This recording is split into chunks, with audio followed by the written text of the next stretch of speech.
नमस्ते, welcome to my YouTube channel. आज हामी इचिमोकु क्लाउड स्ट्र्याटेजी बारेमा बुझ्न गइरहेको छौँ।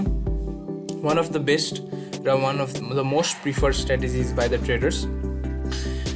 यो इचिमोकु क्लाउडको कन्सेप्ट किन हो, कस्तो हो चाहिँ म भन्दिनँ र बट कसरी युज गरिन्छ चाहिँ भन्छु। कसरी आयो यस्तो आउँदा चाहिँ तपाईँले अरू युट्युब च्यानल अथवा गुगलमा सर्च गर्न सक्नुहुन्छ। र पहिले सुरु मुभिङ अन होइन, कसरी ल्याउने त इचिमोकु क्लाउड भन्दा फर्स्ट अफ अल पहिला हटाइदिन्छु है। ल्याउनको लागि चाहिँ इन्डिकेटर्समा जानु, यहाँ इचिमोकु टाइप गर्नु आइहाल्छ। इचिमोकु क्लाउड थिच्नुहोस्, यस्तो आउँछ। र यो नेपाल हाम्रो इचिमोकु क्लाउड र यसको मेन एलिमेन्ट्सहरू बुझौँ। यसको एउटा एलिमेन्ट हुन्छ क्लाउड, जुन चाहिँ यो हामी हेर्न सक्छौँ। यो स्याडोवाला पार्ट चाहिँ क्लाउड भन्छ यसलाई। र ल्यागिङ स्प्यान भनेको चाहिँ यो टपको ग्रिन लाइन हेर्न सक्नुहुन्छ, यसलाई ल्यागिङ स्प्यान भन्दछ। र ब्लू लाइनलाई कन्भर्जन लाइन भन्छ भने यो हेर्न सक्नुहुन्छ ब्राउन लाइनलाई बेस लाइन भनिन्छ, ब्लूलाई चाहिँ कन्भर्जन लाइन भनिन्छ है। यो भयो। र ल्यागिङ स्प्यानको एउटा बुझ्नुपर्ने कुरा चाहिँ के हो भन्दा यो चाहिँ 26 दिन पछाडिको हुन्छ भन्नको मतलब यहाँ हेर्नुहुन्छ आजको यो 8 सेप्टेम्बरको दिन छ र ल्यागिङ स्प्यान चाहिँ हाम्रो 1 अगस्तमा देखाइरहेको छ। किन भन्दा यो 26 दिन पछाडि चल्छ। यहाँदेखि यहाँ काउन्ट गर्नु भने ठ्याक्कै 26 दिन पछि देखिन्छ है। र यो भयो बेसिक्स इचिमोकु क्लाउड।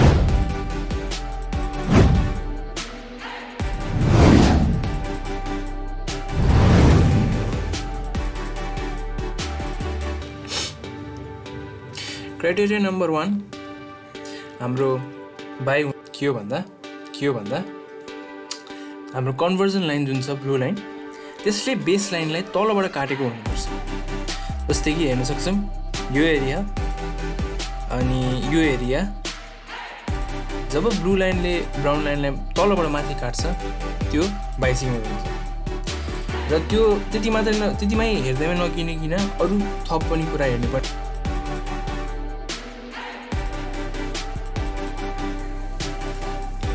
अझै स्ट्रङ बाई हुनको लागि अर्को एउटा के क्राइटेरिया फुलफिल भएको राम्रो भन्दा, यदि हाम्रो यो क्लाउड देख्नुहुन्छ, क्लाउडभन्दा माथि प्राइस ट्रेड गरेर आएको छ र ब्लू लाइनले क्रस गरेको छ भने त्यो स्ट्रङ्गर बाई। जस्तै कि हेर्न सक्नुहुन्छ यो क्लाउडभन्दा माथि नै छ यो लाइन होइन, र ब्लू लाइनले ब्राउनलाई काटेको छ, यो स्ट्रङ बाई भयो।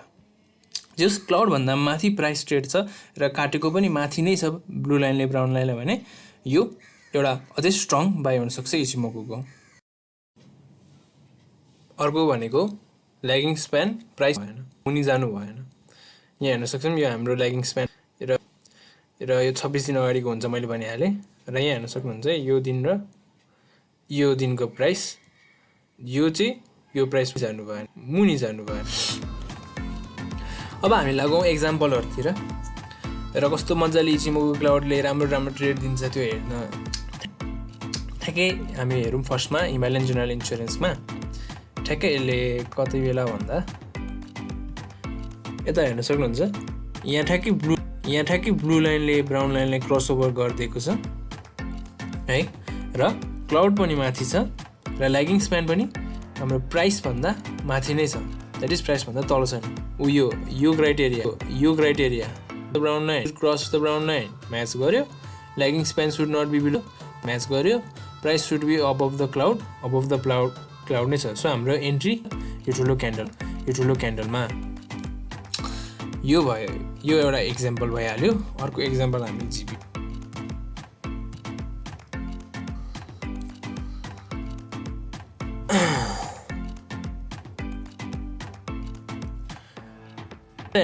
हामी यता हेर्न सक्छौँ जिबिपिएलमा ठ्याक्क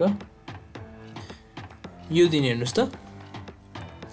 यो दिन ब्लू लाइनले यो कन्भर्जन लाइनले बेस लाइनलाई तलबाट काट्यो, क्लाउड प्राइस माथि छ, द्याट इज प्राइस माथि छ क्लाउडको। अर्को क्राइटेरिया पनि मिट गर्यो होइन। अनि त्यसपछि लास्ट हाम्रो ल्यागिङ स्प्यानको पनि हाम्रो यहाँ हेर्न सक्छौँ हामीले एकै क्रस ओभर भएको दिन र यतातिर हेर्न सक्नुहुन्छ हाम्रो ल्यागिङ स्प्यान पनि प्राइसभन्दा मुनि चाहिँ गएको छैन है। यता हेर्नु हाम्रो दिन यो एन्ट्री गर्ने दिन यो भयो होइन। ठ्याक्कै यो प्राइस गएको देख्नुहुन्छ त यहाँ तल गएकै देख्नुहुन्न तपाईले त्यही भएर यो फेरि यसमा पनि तीनटा म्याच गर्यो सो यहाँ मज्जाको बाई हुन सक्छ र हेर्न सक्नुहुन्छ कति मज्जाको प्रफिट खानुहुन्छ तपाईले यदि यहाँ लिनु भएको भए र अर्को एउटा फिट देखाइहालौँ